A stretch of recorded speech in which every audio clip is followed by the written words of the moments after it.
प्रत्येक मास की कृष्ण पक्ष की चतुर्थी तिथि को की हुई महागणपति की पूजा एक पक्ष के पापों का नाश करने वाली है और एक पक्ष तक उत्तम भोग रूपी फल देने वाली होती है।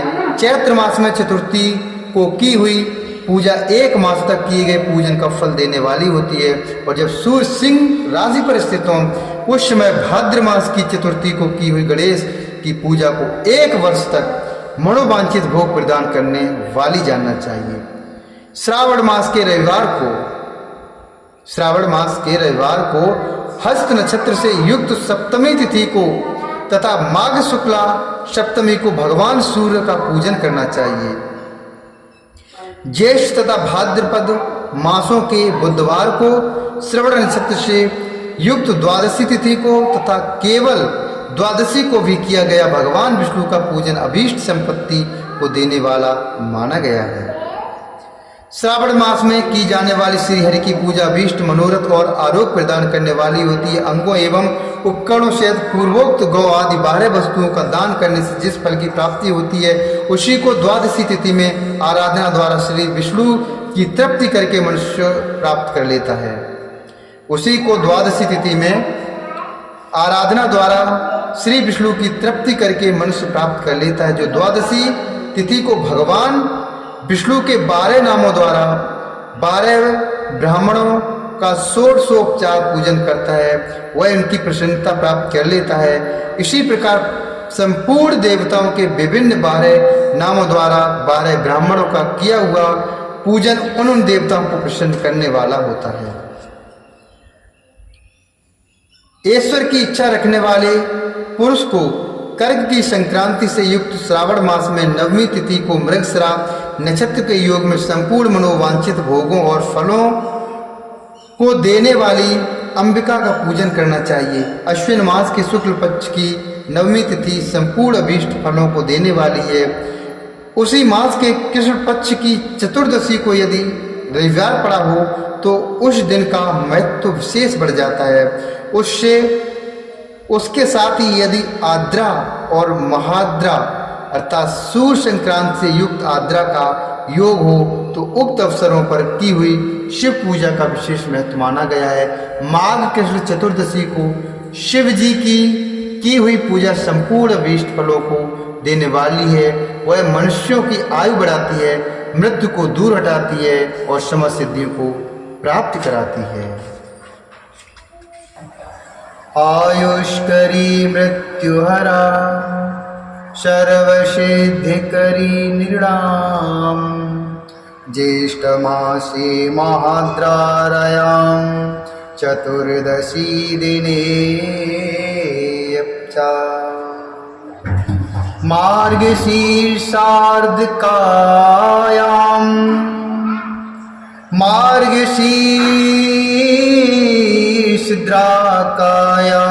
वा षोडशे रूपचारिके तत्नमूर्ति शिवं पूज्य तस्य वै पाददर्शनम्।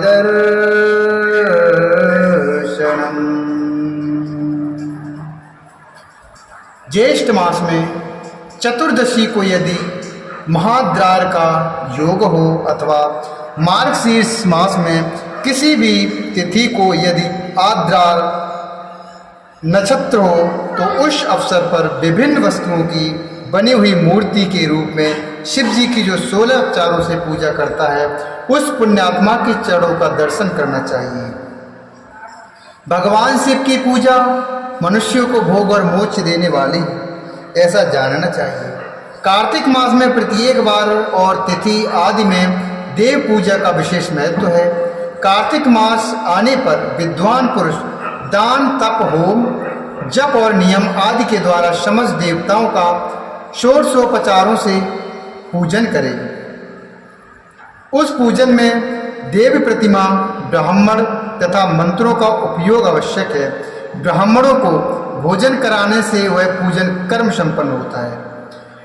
पूजक को चाहिए कि वह कामनाओं को त्याग कर पीड़ा रहित अर्थात शांत हो, देव आराधना में तत्पर हो। अर्थात पूजक को चाहिए कि वह कामनाओं को त्याग कर पीड़ा रहित अर्थात शांत भाव से देव आराधना में तत्पर रहे। कार्तिक मास में देवताओं का यजन पूजन समस्त भोगों को देने वाला होता है।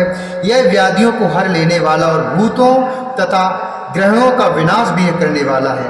कार्तिक मास के रविवार को भगवान सूर्य की पूजा करने और तेल तथा कपास का दान करने से मनुष्यों के कोढ़ आदि रोगों का नाश होता है।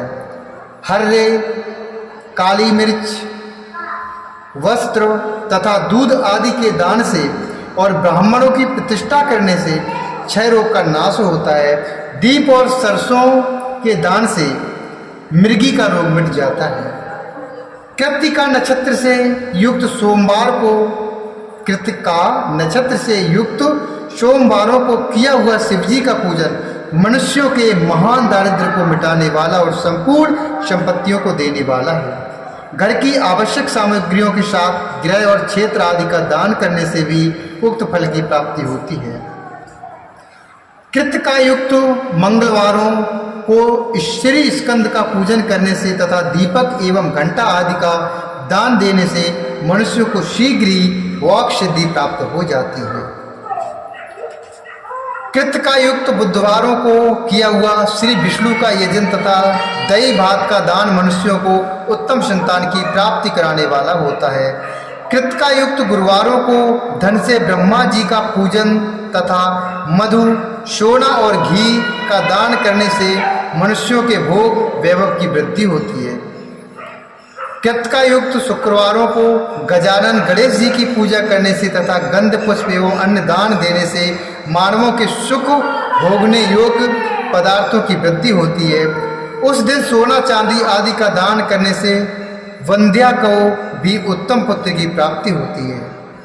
कृत्तिका युक्त शनिवारों को दिक्पालों की वंदना, दिग्गजों, नागों, शेतुपालों का पूजन और त्रिनेत्रधारी रुद्र तथा पापहारी विष्णु का पूजन ज्ञान की प्राप्ति कराने वाला है।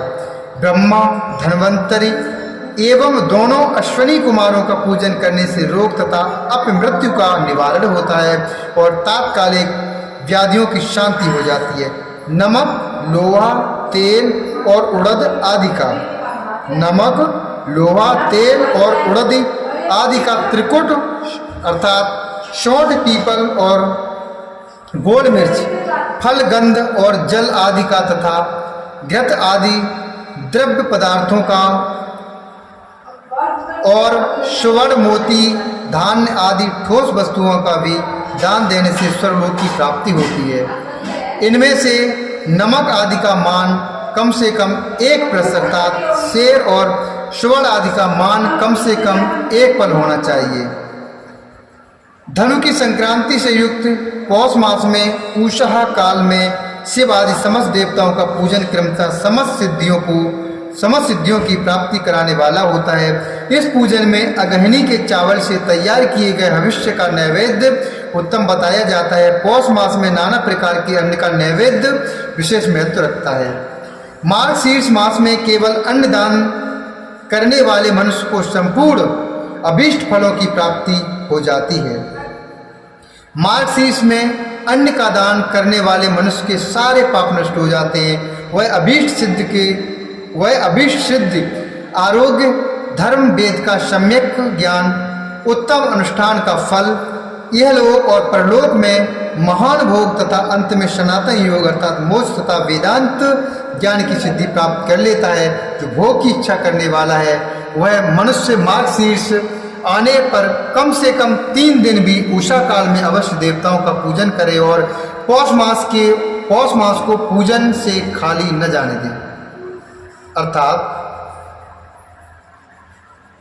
जो भोग की इच्छा रखने वाला है वह मनुष्य मार्गशीर्ष मास आने पर कम से कम 3 दिन भी उषा काल में अवश्य देवताओं का पूजन करे और पौष मास को पूजन से खाली न जाने दे। पौष मास को पूजन से खाली न जाने दे। उषा काल से लेकर संगम काल तक ही पौष मास में पूजन का विशेष महत्व बताया गया है। पौष मास में पूरे महीने भर जितेंद्रिय और निराहार रहकर द्विज प्रातः काल से मध्याह्न काल तक वेद माता गायत्री का जप करें।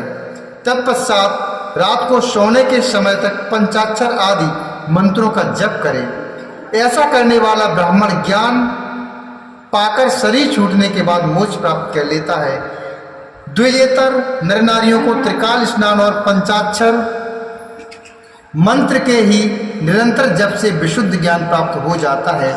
इष्ट मंत्रों का सदा जप करने से बड़े पापों का भी नाश हो जाता है।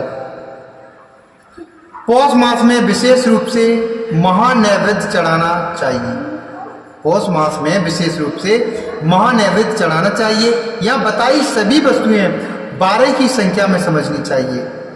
चावल अर्थात 12 भार काली मिर्च, 12 प्रस्थ, मधु और घृत 12 कुंडव, मधु और प्रस्थ 12 कुडव, मूंग 12 द्रोड़, 12 प्रकार के व्यंजन, घी में तले हुए पुए, लड्डू और चावल के मिष्टान 12 प्रस्थ, दही और दूध और 12 नारियल आदि फल, 12 सुपारी, कर्पूर, कत्था और 5 प्रकार के सुगंध द्रव्यों से युक्त 36 पत्ते पान से महानैवेद्य बनता है।